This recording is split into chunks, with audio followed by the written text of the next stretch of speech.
Hello friends. ஆக்சுவலாக வாழ்க்கையில் ரொம்ப அவஸ்தைக்குள்ளாகும் அளவுக்கு போராட்டங்களும் பிரச்சனைகளும் மிகவும் உச்சக்கட்ட தீவிரத்துடன் பாடாய்படுத்தி கொண்டிருக்கின்றன அப்படின்னு சொல்லிட்டு நீங்கள் நினைக்கிறீங்களா? பிரச்சனைகளுடைய உச்சத்தில், போராட்டத்தினுடைய தீவிரத்தினுடைய மிகவும் உயரிய கட்டத்தில் நீங்கள் இருப்பதாக நீங்கள் நினைத்தால் இந்த பதிவு உங்களுக்கு தான். எப்போவுமே நம்ம வாழ்க்கையில் எந்த ஒரு கட்டத்திலும், அது சந்தோஷமான கட்டமாக இருந்தாலும் சரி, அதிர்ஷ்டமான சந்தோஷமான கட்டமாக இருந்தாலும் சரி, துயரமான துக்கமான பிரச்சனைகள் சூழ்ந்திருக்கக்கூடிய கட்டமாக இருந்தாலும் சரி, எந்த ஒரு கட்டமும் நிரந்தரமில்லை. வாழ்க்கைங்கிறது சுற்றிக்கிட்டே இருக்கிற ஒரு வட்டம், நிலையான வட்டம் இல்லை, சுற்றிக்கிட்டே இருக்கிற வட்டம்.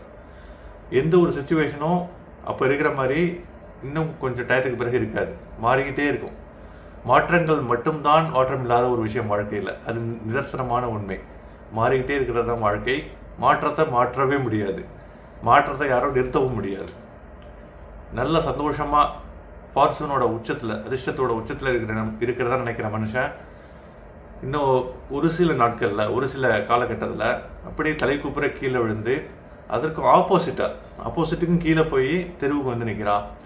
தெருவில் நிற்கிறவன் ஃபார்ச்சூனோட உச்சத்துக்கு, அதிர்ஷ்டத்தோட உச்சத்துக்கு போய் சந்தோஷத்தோட உச்சத்துக்கு போயிடுறான். ஒரு சில நாட்களில், ஒரு சில காலங்களில் எல்லாமே மாற்றங்கள். அதனால் நான் எதுக்காக இதை சொல்ல வரேன்னா, பிரச்சனைகளோட உச்சத்தில் நீங்கள் இருக்கிறதா நினச்சிங்கன்னா இந்த கட்டம் உங்களுக்கு ரொம்ப தற்காலிகம். எப்படி சந்தோஷமாக இருக்கிறவன் துக்கமாக இருக்கிற பிரச்சனைகளோடு இருக்கிற வாழ்க்கையை எப்போவுமே எதிர்பார்த்து காத்திருக்க வேண்டுமோ, அது மாதிரி பிரச்சனைகளோடு இருக்கிறவன் சந்தோஷமான வாழ்க்கையும் கூடிய சீக்கிரம் எதிர்பார்த்து காத்திருக்கலாம். அது வாழ்க்கையினுடைய நிதர்சனம், வாழ்க்கையினுடைய சூட்சுமம். அதுதான் வாழ்க்கை. கண்டிப்பாக எந்த ஒரு சுச்சுவேஷனும் அப்படியே தங்காது, ஸ்டாக்னேட் ஆகாது. அது நல்லதாக இருந்தாலும் சரி, கெட்டதாக இருந்தாலும் சரி. இப்போ நீங்கள் போயிட்டு இருக்கிற அந்த கஷ்டமான சுச்சுவேஷன் கூடிய சீக்கிரம் கண்டிப்பாக அது மாறிடும். அது எதுவாக இருந்தாலும் பரவாயில்ல, குடும்பத்தினுடைய ரிலேஷன்ஷிப் ப்ராப்ளம், அல்லது வேலை இல்லை, பொருளாதார சிக்கல், அல்லது ஹெல்த் ப்ராப்ளம், எதுவாக இருந்தாலும் உங்களுக்கு மன அமைதியும் சந்தோஷமும் கூடிய சீக்கிரம் கை எட்டும் தூரத்தில் காத்து கொண்டிருக்கிறது. முயற்சிகளை விட வேண்டாம். விடாமுயற்சி இப்பொழுது உள்ள நம்பிக்கையுடன், அதே ஸ்ட்ராங்கான உறுதியான நம்பிக்கையுடன் தொடர்ந்து கொண்டிருக்கட்டும். காரில் நீங்கள் பார்த்துருப்பீங்க, காரில் எப்படி கார் இயங்குது. கார் மிகப்பெரிய ஒரு மெக்கானிக்கல் ஒரு டிவைஸ். உள்ளுக்குள்ளார அதனுடைய இன்ஜின் மிகப்பெரிய ஒரு மெக்கானிக்கல் ப்ராசஸ். ஆனால் அந்த காரை ஸ்டார்ட் பண்ணுறதுக்கு என்ன உதவுது அப்படின்னு பார்த்தீங்கன்னா, அதனுடைய பேட்டரி, மின்கலன். காரை டோட்டலாக அது இயங்குறதுக்கு உண்டான அந்த சக்தியை கொடுத்து ஸ்டார்ட் பண்ணி அதை உயிர்ப்பித்தால் மட்டும்தான் மற்ற பாகங்கள் இயங்க ஆரம்பிக்கும். அந்த உயிர்ப்பிக்கிற பகுதி பேட்டரியில் இருக்குது. பேட்டரி யூஸ் பண்ண அல்லது அதனுடைய பிரச்சனைகள், ஏதாவது டெக்னிக்கல் ஃபால்ட் காரணமாக பேட்டரி படுத்துரும், சுத்தமாக எந்திரிக்காது. அப்போ கார் ஸ்டார்ட் ஆகாது.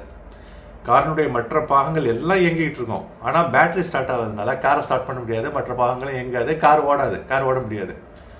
அப்போது காலையில் ஆஃபீஸுக்கு போகிறவங்க கார் பேட்டரி படுத்துச்சுன்னா மிகப்பெரிய டென்ஷனில் இருப்பாங்க. அப்போ என்ன பண்ணுவாங்கன்னா, இன்னொரு கார் பக்கத்தில் இருந்தால் அவங்கள்ட்ட ஹெல்ப் கேட்பாங்க.